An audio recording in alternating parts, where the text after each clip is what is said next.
let's get started. Thank you for the link. Welcome, everybody. Excited to have you in class today. My name is Carrie Sautner. I'm the Chief Learning Officer at the National Constitution Center.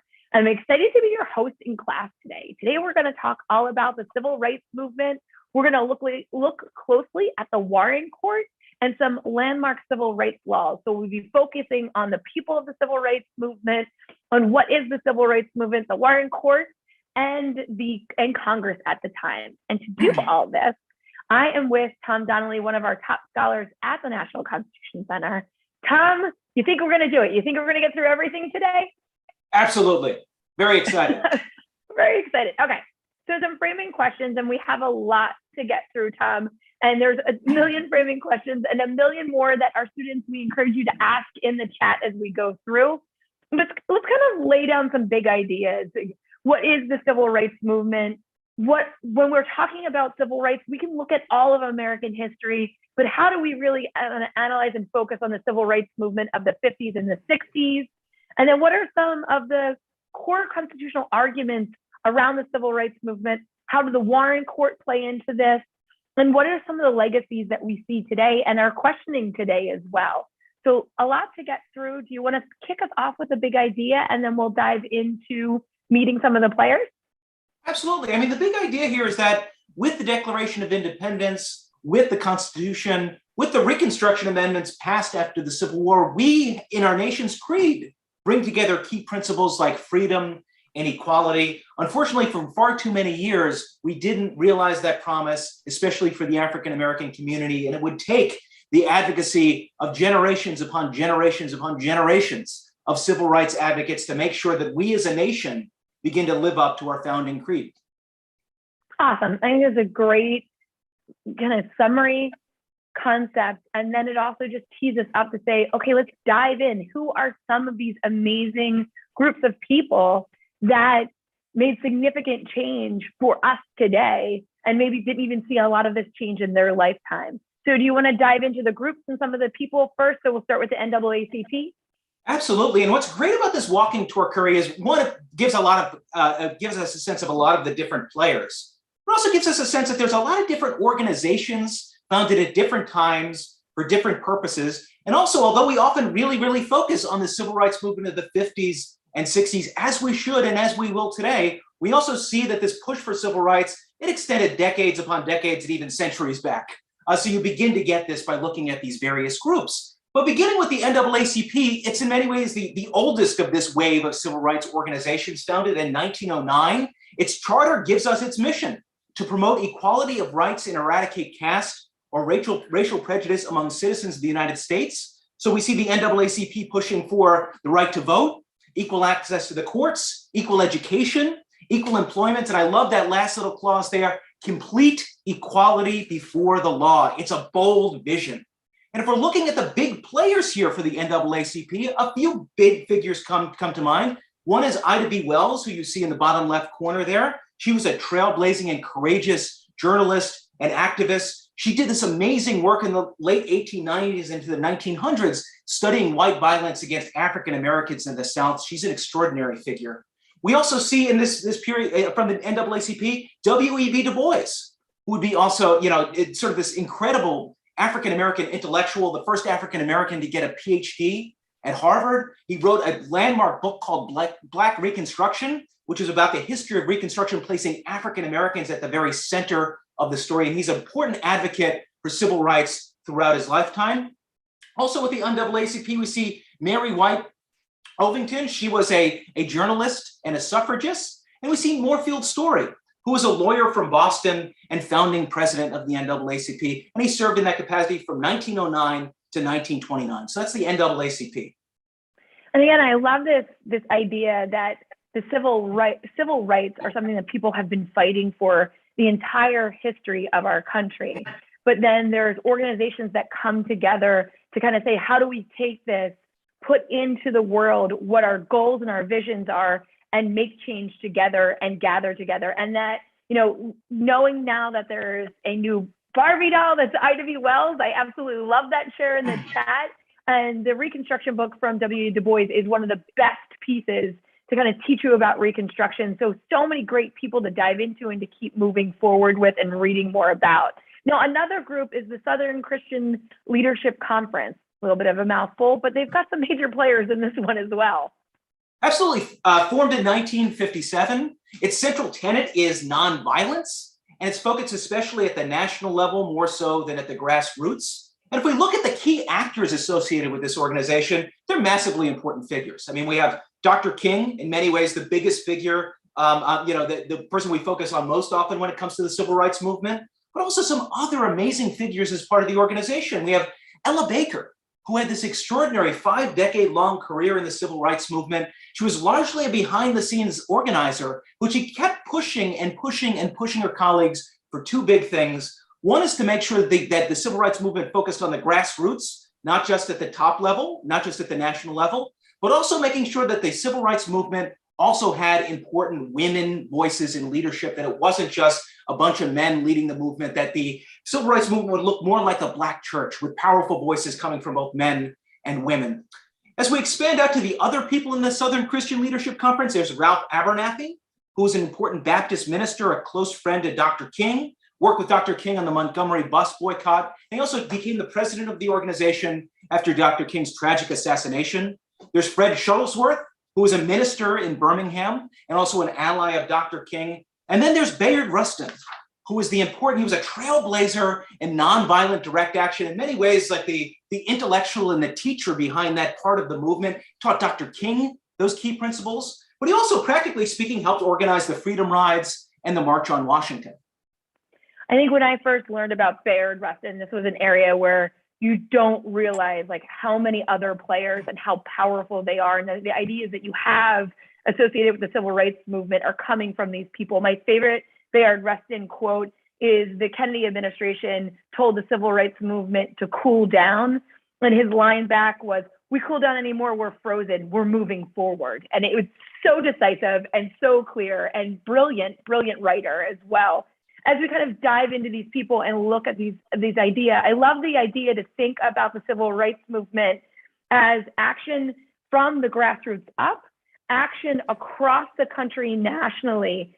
And Professor Jeffries is going to join us on Friday, and the line that he said once is, think of the civil rights movement as a constellation of stars. And as things work together to move our country forward, we start to see these beautiful constellations coming into picture and coming into frame. And it's a great way to kind of see that this long-term multi-tier strategy, bottom up, top down, every possible way, with so many important people of every gender, multiple races moving together to meet the call and the need and the desire for really truly living up to freedom and equality. So keep going. I love these groups. So much fun. Sorry, I'll stop talking. And we'll dive into Congress of Racial Equality. Yeah, so here, this is a group that formed in 1942, and it had a really broad vision of equality. If you look at its mission statement there, they wanted to bring about equality for all people, regardless of race, creed, sex, age, disability, sexual orientation, religion, or ethnic background. This is another group that organized around the principle of nonviolent resistance. And of its original 50 members, 22 of them were women. If we look at some of the key actors here associated with CORE, there's James Farmer, who was committed to nonviolence, and he organized the first Freedom Rides. There's George Hauser, who was a Methodist minister, and Bernice Fisher, who you see there, who was based in Chicago, and she's known as the godmother of the sit-in movement. Awesome. That's cool. I don't think I knew that, or at least remembered that. Okay, Leadership Conference on Civil Rights. So again, you can start to get the feeling of how much power, and these are just the big players. We're not talking about the small local groups that also did so much amazing work. Yeah, so this is the Leadership Conference. They were founded in 1950. They were really mostly, their key role was in coordinating around big national legislation during the Civil Rights Movement. So think of the Civil Rights Act of 1964, Voting Rights Act of 1965. And it's a really, really important civil rights organization today, still plays that role all the way up till today. And so here we see some of the key players, Roy Wilkins, who was active from the 1930s all the way to the 1970s, just an extraordinarily long career in the civil rights movement. In the middle, we see A. Philip Randolph, who was a really, really important labor organizer in the African-American community. And on the bottom right there, we see Arnold Aronson, who was the executive secretary from 1950 to 1980, worked with Randolph to lobby FDR, and also helped organize the March on Washington. And now our next group that we go into really, shows us the age bracket. This age bracket of the civil rights movement is every age bracket. And we're looking at the Student Nonviolence Coordinating Committee. Yeah, and so they're known as SNCC. It's easier to say that than the longer name. But they represented really a changing of the guard in the civil rights movement. They were the younger generation of civil rights advocates. They formed in April of 1960, and they grew out of the beginning of the sit-in movement earlier that year. And you can see here, Ella Baker, who we already talked about earlier with SCLC, plays a key role in organizing SNCC. And this, again, it's close to her commitment to wanting to make sure the civil rights movement is grassroots and with leadership from both men and women. And she pushed hard to make sure that SNCC focused on two big things. She split out their agenda into direct action and don't forget about voting. Those are two big things Ella Baker had them focus on. And we can see here on this next screen, we can't dig into everyone on there because there's so many people, but there's amazing figures associated with SNCC. The late John Lewis, you can see right there in the middle, but also Diane Nash, Julian Bond, Stokely Carmichael, Bob Moses, Bernice Johnson Reagan, just people that would go on to amazing careers in the civil rights movement. Okay, so I love this because our favorite stories are always the stories of the people. So this class is filled with so many amazing people and so many amazing stories. The Committee for Equal Justice and two pretty amazing women here. And you can dive into these two ladies.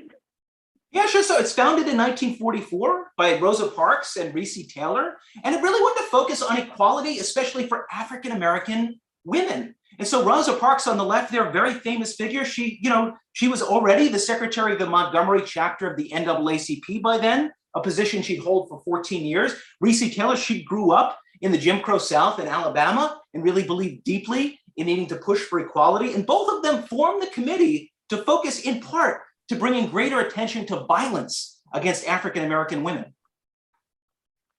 Awesome. And students, just a reminder, you can feel free to ask questions in the chat as well. Now, we've been looking at these amazing people that pushed on every level through every aspect to ensure equality and justice.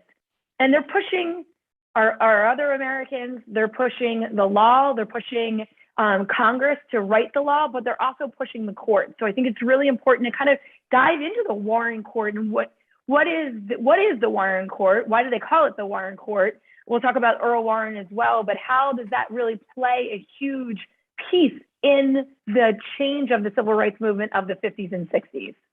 Sure. So yeah, the Supreme Court plays a big role in the civil rights movement. What we see is a Supreme Court ultimately that's really aligned with a lot of the goals of the civil rights movement, trying to breathe life into the Constitution's promise of freedom and equality. The Warren Court runs from 1953 to 1969, and it's led by Chief Justice Earl Warren, whose picture you saw on the screen right there. And the last thing I'd note about the Warren Court, Curry, is so this is the court that brought us Brown versus Board of Education, a number of landmark Supreme Court rulings. And we kind of take it for granted today that the Supreme Court's going to play an important role, sometimes in promoting civil rights, often protecting important liberties like those enshrined in the Bill of Rights. But before the Warren Court, the Supreme Court didn't do that very often. The Supreme Court often wasn't aligned with civil rights reformers. And so it's with the Warren Court that we see the court increasingly taking on that role that we often see it taking up throughout our history from then onward, which is that one of the roles it plays is as an important voice on behalf of minority rights.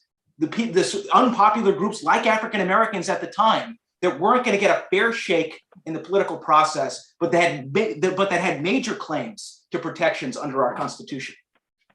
And Warren points out something there. I always find it fascinating when I think of the Warren Court. I always think through the 60s and like into the 70s, but it really ends in 69. So Warren's point is like these justices evolved over time as well. So they kind of almost changed their behavior. So is there a little something about kind of these players and how this movement of a country from the people to the courts to the law that are all coming to this pinnacle point and aligning all these stars together, that you're watching these people evolve in the court as they go through as well? Well, I think it's a reminder that when we're talking about big constitutional change, it's often a combination of the Constitution's text, but also, a bringing together of social movements, political parties, a president, a Congress, and a Supreme Court all moving in the same direction. It takes a lot to bring about big constitutional change, as it should. The framers wanted it to be really, really hard to make big changes. But we can see as a practical matter in the civil rights movement, that being one of the lessons. Yeah, and that's great. And in a couple of weeks, we're going to dive into Article 5, that we really get into like how many things you have to have align. Again, very like astronomical statements today, but getting those stars to align. Now, when we think about aligning, it brings me back. It brings me back to the Declaration and saying, are we trying to align with our vision statement in the beginning, that all men are created equal? Like how's this movement in the 1960s lining up with the 1770s? Yeah, I mean, it's a reminder, one, on the various ways in which America has fallen short of some of these the promises written into the Declaration of Independence, but it's also a reminder, the Declaration itself, it's important that it's our founding creed. It importantly becomes a check on what it means for America to be America. And so for civil rights advocates across American history, they have laid claim to the Declaration of Independence to push for their reforms, to push for genuine equality. And we see this from everyone from the very beginning. 1777, Prince Hall, a free African American in Boston, petitioning the Massachusetts legislature saying, we have this Declaration of Independence here. It's inconsistent with slavery. Get rid of slavery. And so we have Prince Hall there. We see in the speeches and addresses of Frederick Douglass throughout a lot of the 1800s, using the Declaration of Independence to basically say, white audiences, live up to your founding creed, and then extending all the way into the 20th century with Dr. Martin Luther King famously in his I Have a Dream speech, describing the Declaration of Independence and the Constitution as, quote, promissory notes given to all Americans, not just white Americans, but all Americans, regardless of their race. And so again, civil rights reformers have found the Declaration of Independence absolutely essential to asking America to live up to its, not only its highest ideals, but its founding ideals. And I think it's so important. One of the things, I listened to Professor Jeffries over the weekend doing a talk on what America means. And what he said was a lot of people will look at that declaration and look at our country and say, we might not get it right, but what we have in that declaration is hope that we will live up to that. And that's what I always think of when I look at the idea.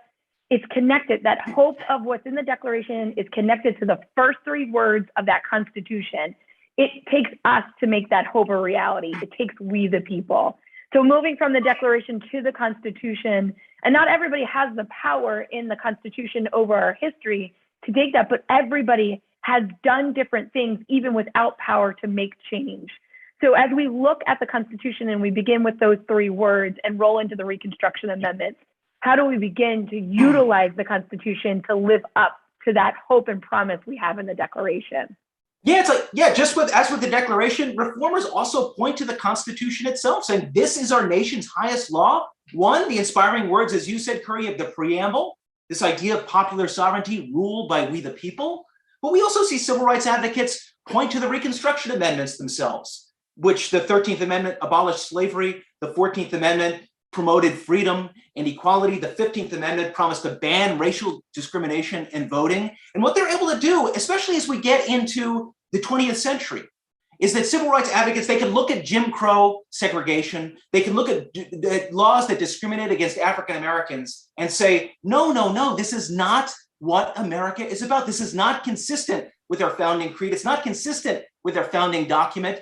In the end, a vision of civil rights for everyone's consistent with the Declaration's promise. It's consistent with the preamble. Look at the Reconstruction Amendments. Look at all of these things. Jim Crow, you are un-American. And you know what? We're going to take this argument to the courts. We're going to take it to the president. We're going to take it to Congress. We're going to take it to state and local governments. So we're going to take it to the American people themselves to ask America to live up to its DNA, to what it's supposed to be.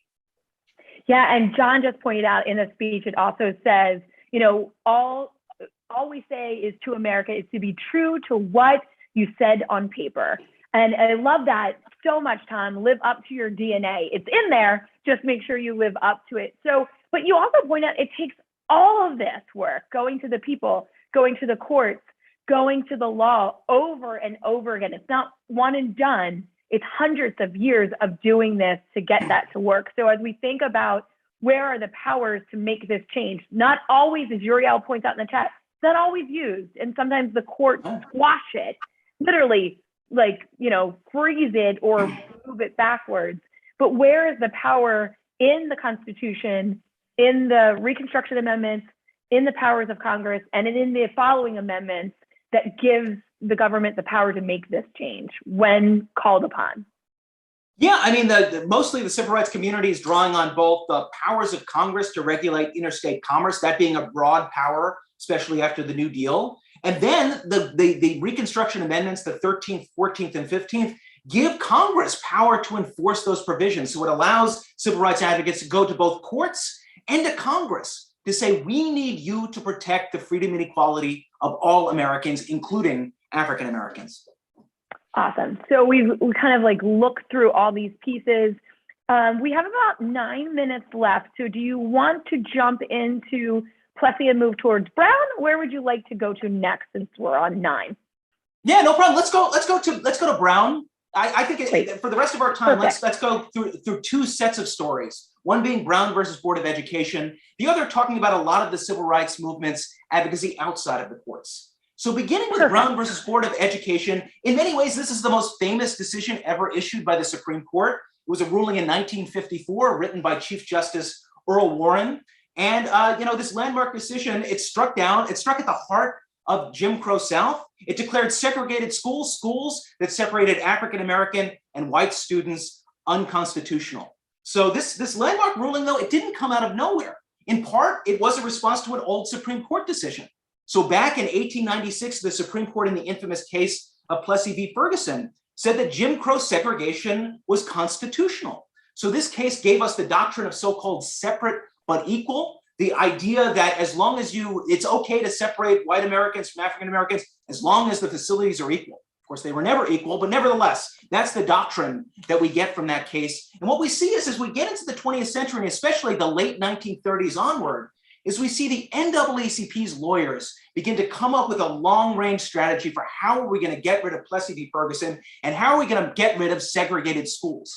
And so here the key figures are figures like Charles Hamilton Houston, William Hastie, and then you can see Thurgood Marshall down there on the left. Thurgood Marshall would go on to become the first African-American Solicitor General of the United States. So that's the lawyer that argues before the Supreme Court for the national government, and the first African-American Supreme Court Justice, which is just that is true justice, seeing Thurgood Marshall eventually on the Supreme Court. What they would do is that they knew going after segregated schools was a big deal. It was going to be controversial. And so what they understood is that for the law to change, you often have to chip away at old cases, one case at a time. And so they attacked racial discrimination in university settings, in law schools, until finally we get to Brown versus Board of Education, where they say now is the time for the Supreme Court to say that school segregation is unconstitutional. This case arose out of a series of cases throughout the country in places like Kansas, South Carolina, Virginia, Delaware, Washington, D.C. Who is Brown?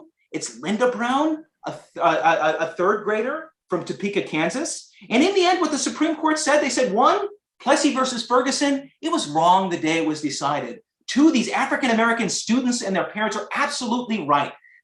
Racial segregation altogether, but racial segregation inside the schools is inherently unequal. And here's what Chief Justice Warren said: we conclude that in the field of public education, the doctrine of separate but equal has no place. Separate educational facilities are inherently unequal. The idea being, even if you made the schools equal, the very separation of the races brands African-American students with a feeling of inferiority that cannot be consistent with the 14th Amendment's promise of equal protection of the laws. Awesome. And we talk about the understanding that unequal means unfair, means unconstitutional, that these things are not allowed together. Now, we often, when we break this down in classes and workshops at the museum and online with our teachers, we look at Brown 1 and Brown 2. So, Brown, it's like I and I. When we look at it, it's not just the ruling, but it's also how do you then do that work? So the Supreme Court says this is wrong, stop it. But then there's so much work that has to be done in between what the Supreme Court says and what the actions happen on the ground. And that's, I feel sometimes with so many court cases, the disconnect, that's where everybody gets lost. Like, okay, so they make this big idea ruling and it's great and we want it, but how does it actually follow through? And so that'll bring us to Little Rock and look at with all due haste. I feel like I'm butchering that line. You'll get it. All right. deliberate speed. All deliberate speed, not haste. I always like haste. All deliberate speed that comes also from the court. Yeah, so I mean, what we see after Brown versus Board of Education, what's known as massive resistance by the white South to Brown versus Board of Education, trying to use every lever of power with the state and local governments and with just the local white population to keep school desegregation from happening. This ends up coming to a head in 1957 in Little Rock, Arkansas. 9 Black students, the Little Rock 9, attempt to enroll at the all-white Central High School. Governor Orville Faubus, the Arkansas governor, called out the National Guard to bar them with the support of white mobs. So they're trying to keep these African-American students from entering the schools. And finally, it takes President Eisenhower sending 1,000 federal troops, nationalizing the Arkansas National Guard to protect the African-American students. And Eisenhower himself would give a famous national address explaining his reasoning for doing this. And finally, we would see a capper with the Warren Court stepping in to reinforce these actions by Eisenhower in a case known as Cooper v. Aaron in 1958. What the Supreme Court effectively says there is that state and local officials like Governor Faubus, when we rule, you have to listen to our orders. You may not agree with them, but we're stating the highest law in the land and you have to enforce it. Yes, and the other part I love about this imagery here, and if teachers have probably done this in your class, blow up the image and look at the people. We think so much about the brave students that walk through those crowds. We think of as desegregation of the elementary school and the kindergartner that had to walk through those crowds. But it's really trying to understand what is happening at this moment through the courts and through the people, but also remembering those brave students that took the charge. It's not our adults leading here, it's our kids, and really impressively changing our country. That brings us really quickly to the Montgomery County bus boycotts. And Warren also points out one of my favorite things to talk about, because it's one of the worst things to talk about, but Governor Wallace. So segregation now, segregation tomorrow, segregation forever. So we have this massive resistance between people in our country, but also at the government level, at the leaders of our community are standing on segregation platforms in the South and winning. And they're winning because the vote isn't fair either. And this will roll us into the Voting Rights Act of 1965. But can you connect us to the you have like 2 minutes from the boycotts to the Voting Rights Act? Maybe I'll go a little over time, but yeah, let's take through just a couple of the key activities taken here by the civil rights movement. This is now what's happening outside of the courts as we get into the 1960s. So first we have the Montgomery bus boycott. So on December 1st, 1955, Rosa Parks in Montgomery, Alabama, refuses to give up her seat to a white man on a bus. She's arrested for violating the law. Now, she was part of a broader advocacy strategy to try to fight segregation in Montgomery, Alabama. So she was acting on behalf of a larger group of actors. She herself, again, was a leader within the NAACP for quite a period of time. But Parks' arrest becomes this galvanizing force in the Montgomery community, leads to a massive boycott that lasts for a year. But we see so many other activities like this throughout the country. So if we go to 1960, we see the rise of the student-led sit-in movement.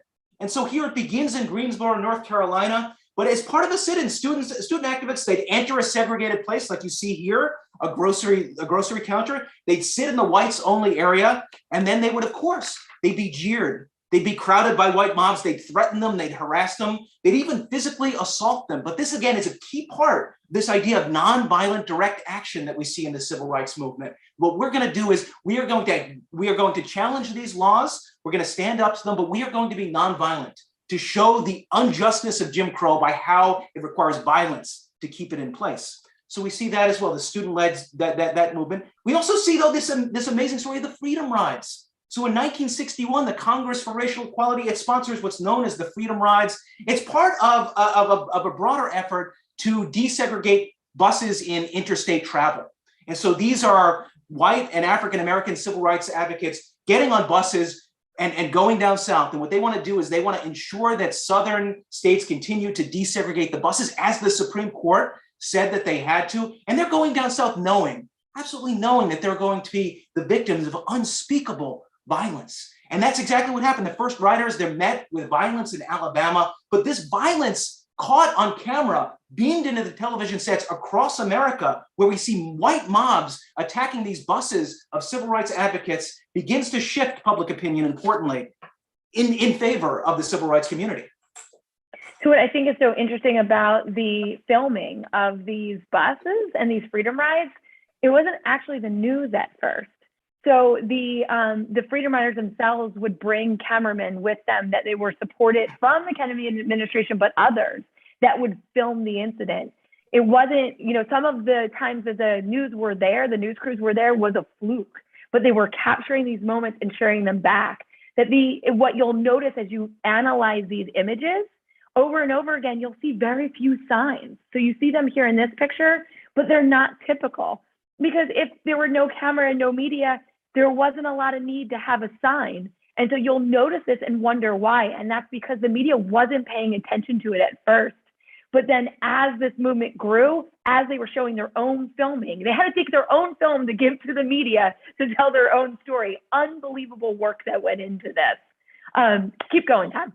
Yeah, so as we get into 1963, we then get to the famous mass demonstration in Birmingham, which was the largest one to date by the civil rights movement, and it provokes a nationally publicized police backlash against the protesters. And so this is where we see Bull Connor, the city's police commissioner, ordering the police to meet the marchers with violent force, with cattle prods, high-pressure fire hoses, snarling dogs. And this violence is captured again on camera and beamed into television sets throughout America. Many white Americans are appalled. Out of this also, Dr. Martin Luther King is arrested, and it produces one of his great works, and I urge everyone to go seek it out and read it, A Letter from a Birmingham Jail. And then also, the last thing I'll say here, Curry, is like, also in 1963, we get the March on Washington. And so here we see, it's meant to celebrate the 100th anniversary of the Emancipation Proclamation. It attracted 250,000 people to the Lincoln Memorial. And then Dr. King emerges as the public face of this event. And it's with this alone doesn't lead us to the Civil Rights Act of 1964, but we can see sort of increasing support for the civil rights movement.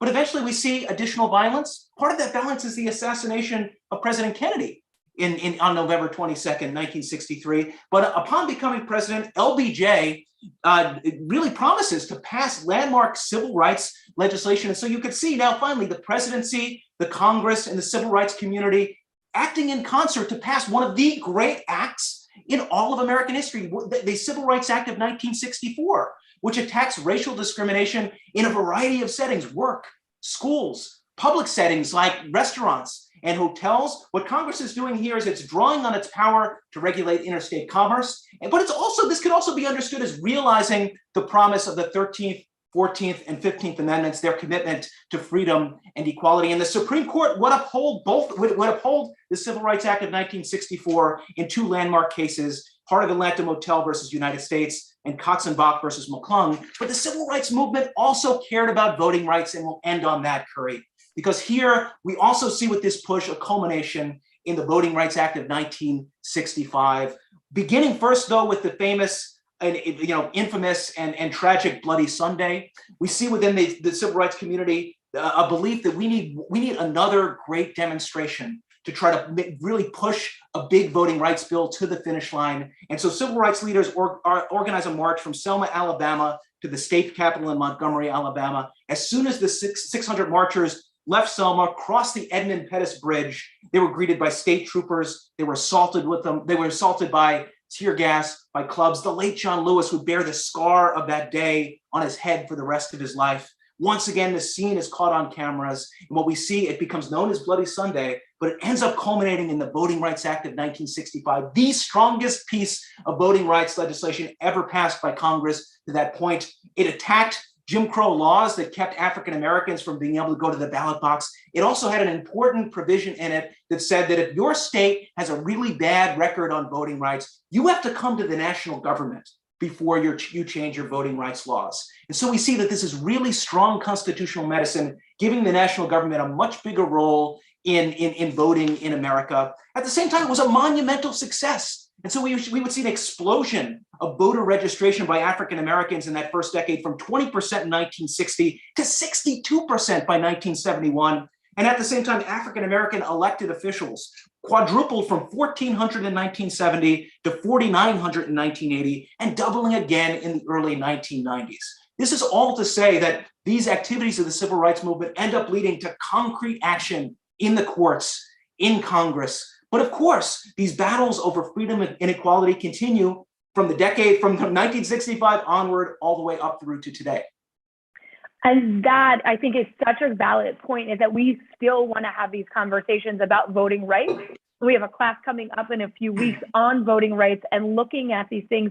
But Tom, thank you so much for weaving in the powerful stories of people who are so amazing, like John Lewis, pushing and pushing. Even when you get the Civil Rights Act, you think you're moving forward, and then Selma happens, and then the push and the move, and people died on the march to Alabama, to Montgomery, to that governor, to Wallace, saying, no, segregation is not now, not forever, and voting rights need to change as well. So as we move forward, we take a snapshot of all these pieces, and we're leading up to Monday, which will be MLK Day. And we know there's so many people around this civil rights movement, Martin Luther King included. But one thing that we ask all of you to do is homework. I do it every single year. We do it at the museum every single year. But read the speech again. We'll go through it, listen to it. You can find it online, and we'll send it out on the Friday lineup. And it is amazing to really hear this beautiful poetic words that move you forward, this connection back to our founding, but also a call to what we need to do, we the people today need to do next. So Tom, thank you so much for walking us through all these pieces, showing this unbelievable struggle that we've always been through, but the unbelievable, heroic people of the civil rights movement that have moved us forward. Yeah, brilliance and just bodily courage. I mean, really, just courage, just unspeakable, unfathomable courage. Unbelievable. And thank you for saying it that way, bodily courage, like not just putting yourself at risk, you're literally physically putting yourself over and over and over again in the way, and of all ages too. These are kids, these are young children putting in these, when Tom talked about the fire hoses and Bull O'Connor, these are children in that battle. It's not adults. The adults were already arrested or had to work to be able to survive. The kids came out, these were 12-year-olds and 14-year-olds getting hit with fire hoses, huge movements. So thank you so much for sharing all of this amazing, amazing heroism and this amazing, amazing power to pull back and say, this is our Constitution, and we will make sure it's living up to the ideals that we know are in there. So thank you so much. I'm gonna stop recording now. And if anybody has any questions, we can